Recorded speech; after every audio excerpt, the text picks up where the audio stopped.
you choose a project, sir? ஒரு இடத்துல சுத்து வட்டாரத்துல அதோட சோஷியல் இன்ஃப்ராஸ்ட்ரக்சர் எந்த மாதிரி இருக்கு? 40-50 வயசுல ஒன் டைம் இன்வெஸ்ட்மெண்ட். நீங்க ஃபாலோ பண்ணக்கூடிய standard. Navins is a zero deviation company. வீடு வாங்கும்போது இந்த ஃப்ளட் கெலாமிட்டிஸ் வரும்போது அந்த வீடு எவ்வளவு தாங்குது? நீங்க உங்களால ஒண்ணும் பண்ண முடியாது. அந்த டெவலப்பர் என்ன பண்றாங்க? மோர் தென் 3 decades ஆக நவீன்ஸோட பயணம் இருக்கு. Navins is a product company. Sir இந்த வீடு வாங்கும்போது இந்த ரீசேல் வேல்யூ அப்படிங்கறத கண்டிப்பா கன்சிடர் பண்ணணுமா? இம்பார்ட்டன்ட் திங் என்னன்னு பாத்தீங்கன்னா whether that site is marketable. This is it, we are going for it ங்கறதை எப்படி நீங்க சூஸ் பண்ணீங்க? How do you select it? நான் சந்தோஷமா இருக்கிறதுக்கு ஒரு பீஸ் ஆஃப் மைண்டோட இருக்கிறதுக்கு என்னெல்லாம் செக் பாயிண்ட்ஸ் இருக்கோ அதெல்லாத்தையும் அட்ரஸ் பண்ணிட்டு தான் நாங்க ப்ராஜெக்ட் பண்ணுவோம். இப்போ அதுக்கேத்த மாதிரி ப்ராப்பர்ட்டிஸ் நீங்க சூஸ் பண்ண ஆரம்பிச்சீங்க. வீடு நல்லா இருக்கா, வீடு பக்கத்துல சோஷியல் இன்ஃப்ராஸ்ட்ரக்சர் இருக்கா, இதெல்லாம் இம்பார்ட்டன்ட் தான், இல்லைன்னே சொல்ல. பிரைமரி திங் இஸ் டைட்டில் கிளியரா இருக்கா. I am very proud to say Covid டைம்ல கூட நாங்க எந்த ப்ராஜெக்ட்லயுமே டெலிவரி டிலே ஆனது கிடையாது. Why is it so important to look at the soils? 30 years 40 இயர்ஸ்க்கு அப்புறமா இந்த வீடு லிவபிளா இருக்குமா?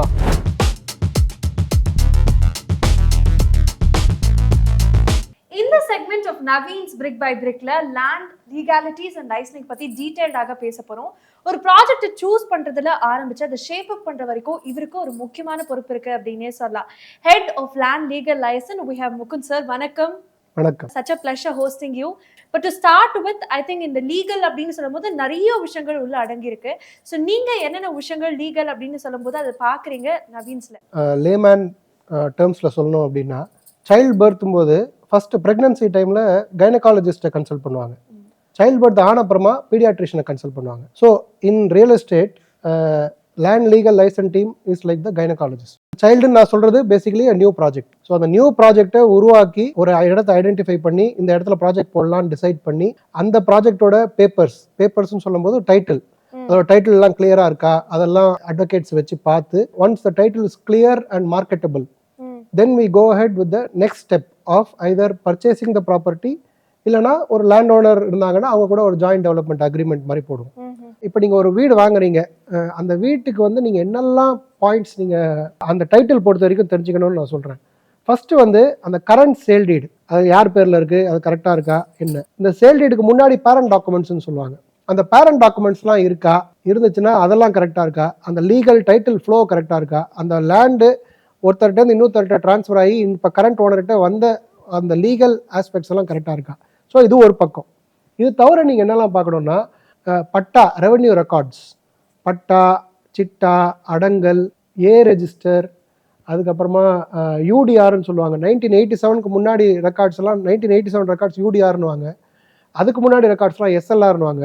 ஸோ இதெல்லாமும் நீங்கள் எவ்வளோக்கு எவ்வளோ டீப்பாக ரிசர்ச் பண்ணி பார்க்குறீங்களோ அவ்வளோ நல்லது. அடுத்தது, இப்போ ஒரு லேண்ட் எடுக்கிறோம் அப்படின்னா முனிசிபல் டாக்ஸஸ்லாம் கரெக்டாக கட்டியிருக்காங்களா, ப்ராப்பர்ட்டி டேக்ஸ் கட்டியிருக்காங்களா, இவங்க பேரில் தான் இருக்கா, வாட்டர் டேக்ஸ் கட்டியிருக்காங்களா, லேண்ட் ஓனர் பேரில் தான் இருக்கா, இபி பில்லு கட்டியிருக்காங்களா, அவங்க பேரில் தான் இருக்கா, அப் டு டேட்டாக இருக்கா ரிசிப்ட்ஸு, இதெல்லாமும் பார்ப்போம். நீங்க பேசும்போது சொன்னீங்க கிளியர் டைட்டில் அப்படின்னு சொல்லிட்டு. இஃப் ஐ சே நான் ஒரு வீடு வாங்குறேன் அப்படின்னா, if somebody says and the property has a clear title, what does it mean and why is it so important? It is the first and foremost thing that you have to look. நீங்க ஒரு property வாங்குறீங்க அப்படின்னா இருக்கிறதுலயே முக்கியமானது title தான். ஆனா unfortunately in today's world எப்படி இருக்கு அப்படின்னு பாத்தீங்கன்னா, வீடு நல்லா இருக்கா, வீடு பக்கத்துல சோஷியல் இன்ஃப்ராஸ்ட்ரக்சர் இருக்கா, இதெல்லாம் இம்பார்ட்டன்ட் தான், இல்லைன்னே சொல்ல. But primary thing is title கிளியரா இருக்கா. ஆஸ் அ பையர் நீங்கள் நிறைய இடத்துல அதை வெரிஃபை பண்ண பார்க்கலாம். ஒன்று நீங்களே ஒரு அட்வொகேட் வச்சு அந்த வீடோட டாக்குமெண்ட்ஸ் எல்லாம் வெரிஃபை பண்ணலாம். இல்லைனா நீங்கள் ஒரு பேங்க் லோன் போறீங்கன்னா அந்த banker would have already seen the property and cleared the title. ஏன்னா நாங்களே இப்போ ஒரு 100 ப்ராஜெக்ட் பார்க்குறோன்னா ஒரு 50 ப்ராஜெக்ட் சைட் லொக்கேஷன் நல்லா இருக்குன்னு வச்சுக்கோங்களேன், அதில் 50ல் ஒரு 40 sites would not have a clear title. So அதெல்லாம் ரிஜெக்ட் போயிடும். இடம் எவ்வளோ நல்லா இருந்தால் கூட we will never take up such a project. Sir, இப்போ நீங்க பேசும்போது ஜாயிண்ட் வெஞ்சர் பத்தியும் சொல்லியிருந்தீங்க. இது வந்து பொதுவாக எல்லாருக்குமே தெரிஞ்ச ஒரு term joint venture. But what it is அப்படின்னு கேட்டா டீடைல்டாக யாருக்குமே தெரியாது. Could you just brief about it as well? When you start a project, could be different types of projects. ஒன்று வந்து நம்ம அவுட்ரைட்டாக பர்ச்சேஸ் பண்ணி வாங்குற மாதிரி ஒரு ஆப்ஷன் இருக்கு. ஸோ ஒரு லேண்டை பார்க்குறேன், இந்த லேண்டு பிடிச்சிருக்கு, இந்த லேண்டுக்கு அந்த லேண்ட் ஓனர் கிட்ட பேசுகிறோம், அவங்களும் விற்கிறதுக்கு தான் ரெடியாக இருக்காங்க. ஸோ அவங்க கிட்ட ஒரு கமர்ஷியல் டேர்ம்ஸை ஃபைனலைஸ் பண்ணி கிரவுண்டுக்கு இவ்வளோ ப்ரைஸு, இல்லை ஏக்கருக்கு இவ்வளோ ப்ரைஸு, இல்லை ஸ்கொயர் ஃபீட்டுக்கு இவ்வளோ ப்ரைஸ்ன்னு டிசைட் பண்ணி அவங்க கிட்ட பர்ச்சேஸ் பண்ணிவிடுவோம். பர்ச்சேஸ் பண்ணோன்னா ரெஜிஸ்ட்ரார் ஆஃபீஸ் கூட்டிகிட்டு போயிட்டு ரெஜிஸ்ட்ரேஷன் முடிஞ்சதுன்னா sale deed will be in the company's name. So this is called outright purchase. The second form is joint venture. In joint venture உங்களோட டைட்டில் நீங்கள் சேல் டீடாக வாங்கிட மாட்டீங்க லேண்ட் ஓனர்கிட்டேருந்து. Land owner will continue to travel with you. ஒரு 2 year 3 year project duration இருக்குன்னா the land ownership அவங்க கிட்ட தான் இருக்கும். நீங்க அவங்க கிட்ட போடுறது ஒன்லி அன் அக்ரிமெண்ட். இந்த அக்ரிமெண்ட்ல ஒரு கமர்ஷியல் டேர்ம்ஸ் ஃபிக்ஸ் பண்ணுவீங்க. இவ்வளவு பர்சன்டேஜ் வந்து லேண்ட் ஓனருக்கு. ஒரு 100 வீடு கட்டுறோம், 100 வீடுல வந்து ஒரு எக்ஸ் பர்சன்டேஜ் வீடு வந்து லேண்ட் ஓனர் ஷேர், ஒரு 100 minus x percentage will be developer share. இந்த மாதிரி கமர்ஷியல் டேர்ம்ஸ் பேசிப்போம். Land owner will bring land to the table. நாங்க என்ன டேபிளுக்கு கொண்டு வரோம்னு பாத்தீங்கன்னா construction expertise and marketing expertise. So this is what we bring to the table, whereas the landowner brings the land to the table. How do you choose a project, sir? இப்போ ஒரு இடத்துல side போடுறீங்க, முதல் கேள்வி நீங்க இங்க project போட்டா நீங்க வீடு வாங்குவீங்களா அப்படின்னாலே அதுல ஒரு நிறைய ஃபேக்டர்ஸ் அதுல வந்துடும். ஃபர்ஸ்ட் வந்து ஒரு இடத்துல சுத்து வட்டாரத்துல அதோட சோஷியல் இன்ஃப்ராஸ்ட்ரக்சர் எந்த மாதிரி இருக்கு. ஏன்னா ஒரு வீடு வாங்குறவங்க டிஃப்ரெண்ட் ஸ்டேஜஸ் ஆஃப் லைஃப்ல இருப்பாங்க. ஸோ இந்த மாதிரி இருக்கும்போது நீங்க பக்கத்துல வந்து நல்ல குவாலிட்டி ஸ்கூல்ஸ் இருக்கா, காலேஜஸ் இருக்கா, ஹாஸ்பிட்டல்ஸ் இருக்கா, வீட்டில் சீனியர் சிட்டிசன் இருப்பாங்க, அண்ட் அஃப்கோர்ஸ் என்டர்டெயின்மெண்ட்டுக்கு பக்கத்தில் ஏதாவது மால்ஸ், தியேட்டர்ஸ் இந்த மாதிரி இருக்கா. இதை தவிர நீங்கள் அப்கமிங் டெவலப்மெண்ட், சரி இன்னைக்கு தேதிக்கு இருக்கு, எனக்கு வந்து ஒரு 40 இயர்ஸ் ஆனாலும் இந்த வீடு கண்டெம்பரரியாக இருக்குமா இருக்காதா அப்படின்னு பார்க்கணும். இப்போ வீட்டுக்குள்ள இப்போதான் ரொம்ப இம்பார்ட்டன்ட், நீங்கள் வந்து கரெக்டான பில்டர் சூஸ் பண்ணுறீங்களா. ஏன்னா ஓஎம்ஆர் எடுத்துக்கோங்க, ஒரு 20-30 டிஃப்ரெண்ட் சாய்ஸஸ் இருக்கும். எந்த டெவலப்பர், அவங்களோட ரெப்புடேஷன் என்ன, அவங்க எத்தனை வருஷமா இந்த ஃபீல்டில் இருக்காங்க, அவங்க சென்னையில எத்தனை ப்ராஜெக்ட் பண்ணியிருக்காங்க. ஏன்னா சில பேர் வெளியூர்ல நிறைய ப்ராஜெக்ட் பண்ணியிருப்பாங்க, சென்னைக்கு புதுசாக வந்திருப்பாங்க. அவங்களோட லெகசி என்ன, அவங்களோட கம்ப்ளீட்டட் ப்ராஜெக்ட்ஸ் போய் பார்க்கலாம். சார் இப்போ கிளியர் டைட்டில்னு சொல்றோம்ல, அதுல என்னென்னலாம் இன்க்ளூட் ஆயிருக்குங்கிறது சொன்னீங்கன்னா இன்னும் கொஞ்சம் ஒரு நல்ல வியூ கிடைக்கும். இப்போ ஒரு இடத்துல லேண்ட் பாக்குறீங்க, அந்த லேண்டோட டைட்டில் என்னன்னு பாத்தீங்கன்னா அந்த லேண்டோட ஐடென்டிட்டி கார்டு. ஸோ பேசிக்கலி அந்த லேண்ட் வந்து யாரெல்லாம் ஓன் பண்ணியிருக்காங்க அப்படின்றதோட அத்தாட்சி. ஸோ இப்போ கரண்டாக நீங்கள் ஒரு லேண்ட் ஓனர்கிட்ட நம்ம போய் பேசுகிறோம், அவங்க தான் கரண்ட் ஓனர். இவங்களுக்கு முன்னாடி இந்த லேண்ட் ஹூ வாஸ் ஓனிங், இதுக்கு முன்னாடி யார் ஓன் பண்ணிட்டு இருந்தாங்க, ஒரு 30 இயர்ஸ் 50 இயர்ஸ் 70 இயர்ஸுக்கு what is the history of this land. Registrar ஆஃபீஸில் சேல் டீட் பார்க்கறது ஒரு ஆங்கிள், இன்னொரு ஆங்கிள் இதே மாதிரி ரெவன்யூ ரெக்கார்ட்ஸ்ன்னு சொல்லுவாங்க. ரெவன்யூ ரெக்கார்ட்ஸ்னா பட்டா. ஸோ ஒரு லேண்ட் நீங்கள் ஓன் பண்ணுறீங்கன்னா ரெஜிஸ்ட்ரார் ஆஃபீஸ் சம்மந்தப்பட்டது சேல் டீட், ரெவன்யூ டிபார்ட்மெண்ட் சம்மந்தப்பட்டது பட்டா. இது ரெண்டுமே உங்களுக்கு மேட்ச் ஆகணும். ஸோ இது எல்லாமே நம்ம பார்த்துட்டு எல்லாத்துலேயும் சாட்டிஸ்ஃபை ஆகிட்டோம்னா then the title is clear அப்படின்னு சொல்லிட்டு the advocates can confirm. Advocate once confirm பண்ணிட்டாங்கன்னா without any hitch we can go ahead launching the project. இது எதுக்கு இம்பார்ட்டன்ட் ஆகுது அப்படின்னு பார்த்தீங்கன்னா இத்தனை வருஷமா இந்த லேண்டை ஒருத்தர் தான் ஓன் பண்ணிட்டு இருந்தார். ஆனால் இந்த இடத்துல நான் ப்ராஜெக்ட் போட்டேன்னா அப்போ 200 வீடு 500 வீடு கட்டும்போது இதே லேண்டுக்குள்ள 200 ஓனர் 500 ஓனர் வருவாங்க. அவ்வளோ பேருக்கு நீங்கள் வீடு விற்க போறீங்க. ஸோ இப்போ நவீன்ஸ் பற்றி பேசும்போது ஃப்ரம் த பிகினிங் நீங்கள் ஃபாலோ பண்ணக்கூடிய ஸ்டாண்டர்ட்ஸ் இல்லை ரெகுலேஷன்ஸ் பற்றி இன்னும் சொல்லலாமா? நவீன்ஸ் is a zero deviation company. In 36 years of existence ஒரு சிங்கிள் ஸ்கொயர் மில்லிமீட்டர் கூட நவீன்ஸ்ல டிவியேட் பண்ணது கிடையாது.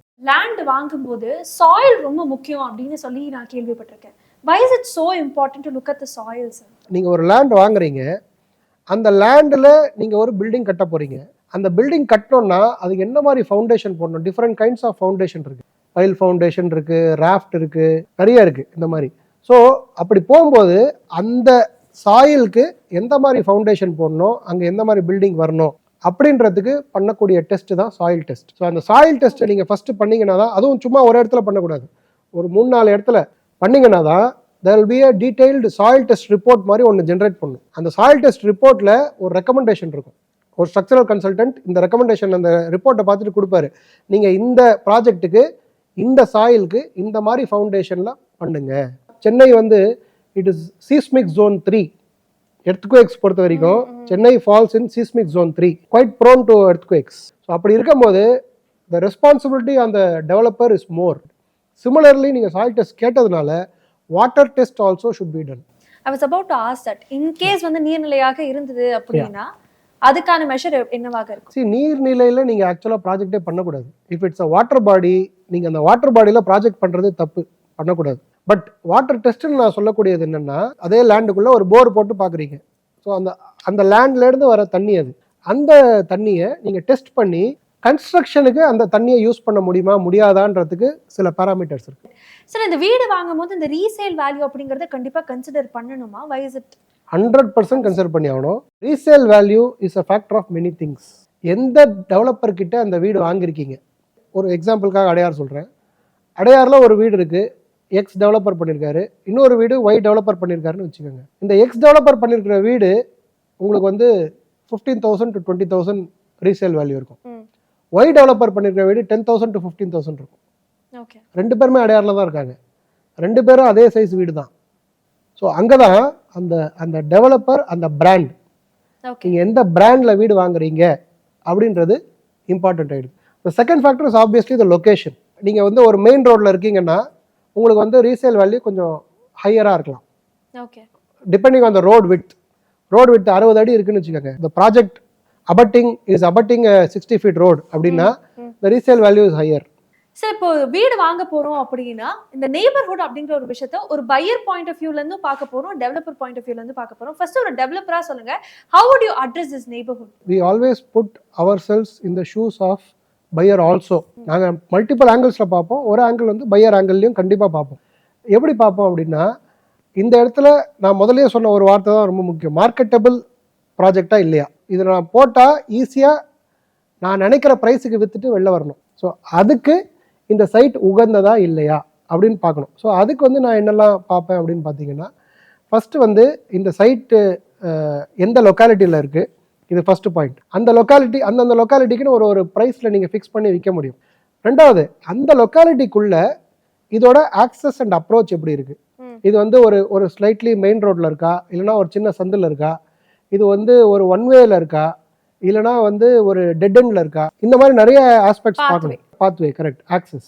ஸோ இதில் வந்து இன்னொரு different way of saying the same thing என்னன்னு பார்த்தீங்கன்னா, ரோடு விட்த் என்ன. அந்த ரோடு விட்த் வந்து 30 ஃபீட்லேருந்து 120-150 ஃபீட் வரைக்கும் போகும். ஸோ அந்த ரோடு விட்த்தை பொறுத்து நீங்கள் எவ்வளோ பெரிய ப்ராஜெக்ட் பண்ணலாம், இல்லை எவ்வளோ சின்ன ப்ராஜெக்ட் பண்ணலான்றதை கவர்மெண்ட்டும் டிசைட் பண்ணுது, நாங்களும் மார்க்கெட்டபிலிட்டி ஆங்கிளில் நாங்களும் டிசைட் பண்ணுவோம். ஃபோர்ஸே சார், இப்போ நான் வந்து ஒரு வீடு வாங்க போறேன்னு வச்சுக்கோங்களேன், நெய்பர்ஹுட்ங்கும் போது ஆப்வியஸா இந்த க்ளோஸ் ப்ராக்சிமிட்டிஸ், ஹாஸ்பிட்டல்ஸ், ஸ்கூல்ஸ், காலேஜஸ் இதெல்லாம் வந்து பொதுவாக எல்லாருமே கன்சிடர் பண்ற மாதிரி நான் கன்சிடர் பண்ணுவேன். பட் ஆனால் நெய்பர்ஹுட்ல வேற என்னென்ன விஷயங்கள்லாம் we should include? நீங்கள் லாங் டேர்மில் இங்கே தங்க போகிறீங்க. ஸோ இந்த நெய்பர்ஹுட்டில் உங்களுக்கு இந்த தங்கறதுக்கான ஏதாவது தடங்கல்கள் இருக்கான்னு பார்க்கணும். ஸோ ஃபார் இன்ஸ்டன்ஸ், இப்போ இருக்கிற வீட்டில் ரொம்ப நாய்ஸ் ஃப்ரீயாக இருக்குது. இப்போ ஒரு இடத்துல வீடு வாங்கணும்னு நினைக்கிறீங்க, வீடெல்லாம் நல்லா இருக்குது, லொக்காலிட்டி நல்லா இருக்குது, எல்லாமே நல்லா இருக்குது, ஆனால் அந்த ரோட்டில் ரொம்ப நாய்ஸ் வருது அப்படின்னா நீங்கள் வாங்கணுமா வேணாமான்னு நீங்கள் டிசைட் பண்ணணும். இதெல்லாம் பர்சனல் ப்ரிஃபரன்சஸ். இதெல்லாம் இந்த ஃபேக்டர்ஸ்லாம் இருக்குது, நீங்கள் பாருங்கன்னு சொல்கிறோம். But different people have different tastes. So இப்போ சில பேர் வந்து இப்போ ஒரு வீடு நீங்கள் சூஸ் பண்ணீங்கன்னு வச்சுக்கோங்களேன், ரோட் ஃபேஸிங்காக கொடுங்க சார் அப்படின்வாங்க. ரோட் ஃபேஸிங்காக கொடுத்தா அட்வான்டேஜ் இருக்குது, டிஸ்அட்வான்டேஜ் இருக்குது. அட்வான்டேஜ் என்னென்னா நிறைய லைட் வரும், ஃப்ரண்ட்டில் உங்களுக்கு எதுவும் அப்ஸ்ட்ரக்ஷன் இருக்காது, ஏர் வரும். But at the same time road ஃபேஸிங்காக இருந்தீங்கன்னா நாய்ஸ் பொல்யூஷன், ஏர் பொல்யூஷன் ரெண்டுமே இருக்கும். இதே மாதிரி நீங்கள் பில்டிங்க்கு பின்னாடி ரோடு இல்லாமல் அதர் சைடு ஃபேஸிங்காக எங்களுக்கு கொடுங்க அப்படின்னா அந்த இடத்துல உங்களுக்கு நாய்ஸு, ஏர் பொல்யூஷன் இருக்காது. ஆனால் அதே சமயத்தில் உங்களுக்கு வென்டிலேஷனுக்கு அந்த பக்கம் திரும்பினா இன்னொரு பில்டிங் இருந்தால் இருக்கலாம். ஸோ இதுவும் நீங்கள் பார்க்கணும். இது தட்ஸ் வை ஐ செட், இது உங்கள் பர்சனல் ப்ரிஃபரன்ஸை பொறுத்தது. Okay, so noise pollution, air pollution, what else? இது தவிர நீங்கள் வந்து வேறு ஏதாவது எக்ஸ்டர்னல் ஃபேக்டர்ஸ் இருக்கா உங்களை வந்து புட் ஆஃப் பண்ணுற மாதிரி? ஃபார் இன்ஸ்டன்ஸ், ஏதாவது கிரிமட்டோரியம் இருக்கா, இல்லை ஒரு ஃபேக்ட்ரி இருக்கா, ரைட், இல்லை அந்த பர்டிகுலர் நெய்பர்ஹுட்டில் வாட்டர் எப்படி இருக்குது, whether you are getting metro water or whether every one is using borewell water, அந்த வாட்டர் குவாலிட்டி எப்படி இருக்குது. ஸோ இதெல்லாமும் நீங்கள் பார்க்க வேண்டியிருக்கு. வாட்டர் பத்தி நீங்க பேசினாலும் இந்த கேள்வி கேட்கிறேன் சார். ஐ திங்க் ஆஃப்டர் 2015 இந்த ஃப்ளட் எல்லாம் வந்ததுக்கப்புறம் இல்லை அவங்க யோசிக்கக்கூடிய ஒரு விஷயமாக இருக்கிறது வந்து, இந்த வீடு வாங்கும் போது இந்த ஃப்ளட்டு இல்லை இந்த மாதிரி கெலாமிட்டிஸ் வரும்போது அந்த வீடு எவ்வளோ தாங்குது, அந்த இஷ்யூவை எப்படி அட்ரஸ் பண்றாங்க, how to they manage storms அப்படிங்கிறது ஒரு முக்கியமான கிரைட்டீரியாக பார்க்குறாங்க. இந்த விஷயத்த நவீன்ஸ்ல வந்து நம்ம எப்படி அட்ரஸ் பண்றோம்? It's a very important question. ஏன்னா நம்ம சென்னை பொறுத்த வரைக்கும் it's very very prone to water calamities. எந்த இடத்துல வீடு வாங்கினா இவங்க அந்த டியூ டிலிஜென்ஸ் எல்லாம் பண்ணி எனக்கு கரெக்டாக ஒரு வீடை கொடுப்பாங்க, எனக்கு எந்த பிரச்சனையும் வரக்கூடாது அப்படின்ற ஆங்கிளில் தான் நீங்கள் திங்க் பண்ணணும். ஏன்னா ஃப்ளட்டு வந்துருச்சுன்னா நீங்கள் உங்களால் ஒன்றும் பண்ண முடியாது. நீங்கள் வாங்கக்கூடிய இடத்துல ஃப்ளட்டு வராமல் இருக்கிறதுக்கு அந்த டெவலப்பர் என்ன பண்ணுறாங்க, இப்போ அதுக்கேற்ற மாதிரி ப்ராப்பர்ட்டிஸ் நீங்கள் சூஸ் பண்ண ஆரம்பிச்சிருக்கீங்க. நாங்கள் எப்போதுமே ஒரு சைட்டை செலக்ட் பண்ணும்போது ஒரு சர்வே பண்ணுவோம். அந்த சைட்டை, அந்த லேண்டுக்குள்ளே ஒரு 10 ஏக்கர் லேண்ட் இருக்குன்னு வச்சுக்கோங்க, அந்த லேண்டுக்குள்ளே எங்கெங்கெல்லாம் மரம் இருக்குது, அந்த லேண்டோட பவுண்டரிஸ் என்ன, அந்த லேண்டோட கான்டூர் என்ன, அது ரோட்லேருந்து எவ்வளோ ஹையாக இருக்குது இல்லை லோவாக இருக்குது, இல்லை பக்கத்து ப்ராப்பர்ட்டிலேருந்து ஹையாக இருக்கா லோவாக இருக்கா, மொத்தமாகவே அந்த நெய்பர்ஹுட் வந்து லோ லையிங் ஏரியாவா கொஞ்சம் ஹையர் பிளேன்ஸில் இருக்கா. ஸோ அந்த கான்டூர் ஸ்டடியும் நம்ம பண்ணி ஆகணும். மோர் தென் 3 decades ஆக நவீன்ஸோட பயணம் இருக்கு அப்படின்னே சொல்லலாம். மக்கள் இவ்வளவு நம்பிக்கை வச்சிருக்கிறதுக்கான காரணம் என்னன்னு நீங்க நினைக்கிறீங்க? முதல்ல எங்களை ஒரு பையராக நாங்கள் கன்சிடர் பண்ணுறது தான் டியூ டிலிஜென்ஸ்னுவாங்க இங்கிலீஷில், ரிசர்ச். பேசிக்கலி அதுக்கு என்னெல்லாம் பண்ணணுமோ, இந்த இடத்துல நான் வீடு வாங்கினேன்னா நான் சந்தோஷமாக இருக்கிறதுக்கு, ஒரு பீஸ் ஆஃப் மைண்டோடு இருக்கிறதுக்கு என்னெல்லாம் செக் பாயிண்ட்ஸ் இருக்கோ அது எல்லாத்தையும் அட்ரஸ் பண்ணிட்டு தான் நாங்கள் ப்ராஜெக்ட் பண்ணுவோம். நாங்கள் இது வரைக்கும் 36 வருஷமாக இண்டஸ்ட்ரியில் இருக்கோம். ஒரு 3000க்கு மேலே எங்கள் கஸ்டமர்ஸ் இருக்காங்க. எல்லாருமே ஒரு ஃபுல் சாட்டிஸ்ஃபேக்ஷனோட இன்னைக்கு வாழ்ந்துட்டு இருக்காங்க. அப்படின்னா it is because of the trust they repose in brand Navins. Navins is a product company. So இந்த வீடு நீங்கள் தங்கறதுக்கு உகந்ததா, ஒரு 30-40 வருஷம் 50 வருஷம் எவ்வளோ வருஷம் ஆனாலும் இது உகந்ததாக இருக்கும், கண்டெம்பரரியாக இருக்கும், ரீசேல் வேல்யூ நல்லா இருக்கும், ரெண்டல் ரிட்டர்ன்ஸ் நல்லா இருக்கும் அப்படின்னு சொல்லி டிசைட் பண்ணி நாங்கள் ப்ராடக்டை ஃபினிஷ் பண்ணி உங்கள் கையில் கொடுத்துட்றோம். ஸோ நீங்கள் அதை பேஸ் பண்ணி, நீங்கள் எங்கள் மேலே வச்சுருக்கிற ட்ரஸ்ட்டை பேஸ் பண்ணி நீங்கள் வாங்குறீங்க. இந்த ரிசர்ச் எல்லாம் பண்ணி நாங்கள் பண்ணிடுறதுனால நீங்கள் வந்து ஜஸ்ட் எங்ககிட்ட வந்து ஒரு வீடு வாங்கினா போதும். நவீன்ஸ்ல generally specific standards or regulations ஆக ஃப்ரம் த பிகினிங் நம்ம ஃபாலோ பண்ணக்கூடிய விஷயங்களை சொல்லலாமா? ஃபர்ஸ்ட் பாயிண்ட் வந்து எத்திக்கல் பிஸ்னஸ் ப்ராக்டிசஸ். ஸோ அதை நான் எக்ஸ்பாண்ட் பண்ணணும்னு அவசியம் இல்லை, it is self explanatory. Second point வந்து conveyance of 100% UDS, undivided share of land 100% convey பண்ணிடணும். மூணாவது no deviation from the norms. நாலாவது பாயிண்ட் பார்த்தீங்கன்னா the quality of construction, it is very very supreme. ஏன்னா அந்த கம்பெனி 36 வருஷமாக ஒரு கஸ்டமர்ஸோட நம்பிக்கையை சம்பாதிச்சிருக்குன்னா அந்த குவாலிட்டி ஒன்று தான், வேறு எதுவும் கிடையாது. ஸோ அந்த குவாலிட்டியில் நாங்கள் என்றைக்குமே காம்ப்ரமைஸ் பண்ணது கிடையாது, பண்ணவும் மாட்டோம். தேவைன்னா கொஞ்சம் அதிகம் செலவு பண்ணுவோமே தவிர குவாலிட்டி கொண்டு வரதுக்கு குவாலிட்டி என்றைக்குமே காம்ப்ரமைஸ் பண்ண மாட்டோம். Fifth point timely delivery. In fact I am very proud to say Covid டைமில் கூட நாங்கள் எந்த ப்ராஜெக்ட்லையுமே டெலிவரி டிலே ஆனது கிடையாது. Absolutely well set sir. இன்னைக்கு இந்த நவீன்ஸ் பிரிக் பை பிரிக்ல நிறைய விஷயங்கள் வந்து நீங்க சொன்னீங்க. உண்மையாவே வீடு வாங்கணும்னு ஆசைப்படுறவங்களுக்கு எதை பத்தியும் கவலைப்பட வேணாம், Naveen is always there for us அப்படிங்கிற மாதிரி தான் எனக்கு இருக்கு. அண்ட் பார்த்துருக்கவங்களுக்கும் நிறைய லேர்னிங்ஸ் இருந்திருக்கும் நான் நம்புறேன். Thank you for making the time for us. Thank you once again. Thank you so much. So இதே மாதிரி நிறைய விஷயங்கள் நம்மளுடைய நவீன்ஸோட பிரிக் பை பிரிக்ல உங்களுக்கு காத்துட்டு இருக்கு. So to not miss it. Stay tune. This is Vijay Kalyani signing off. We have the managing director of Naveen's, Mr. Naveen அவர்கள். Earliest memories of Naveen's னு பார்த்தா that is what I recall. என்னென்ன விஷயங்கள் you wanted to improvise? அந்த process வந்து இன்னைக்கு கிட்டத்தட்ட ஒரு 1500 செக் பாயிண்ட்ஸ்க்கு மேல வந்திருக்கு. இந்தியன் கிரீன் பில்டிங் கவுன்சில்ல நம்மள சாம்பியன்ஸ் சர்டிஃபை பண்ணனால அந்த பவர் சேவிங் டைரக்டா எங்க ஹோம் பையருக்கு benefit. I want to know about the market condition. வீடு வாடகைக்கு எடுத்தீங்கன்னா வேற ஒருத்தரோட இஎம்ஐ கட்ட நீங்க உதவி பண்றீங்க.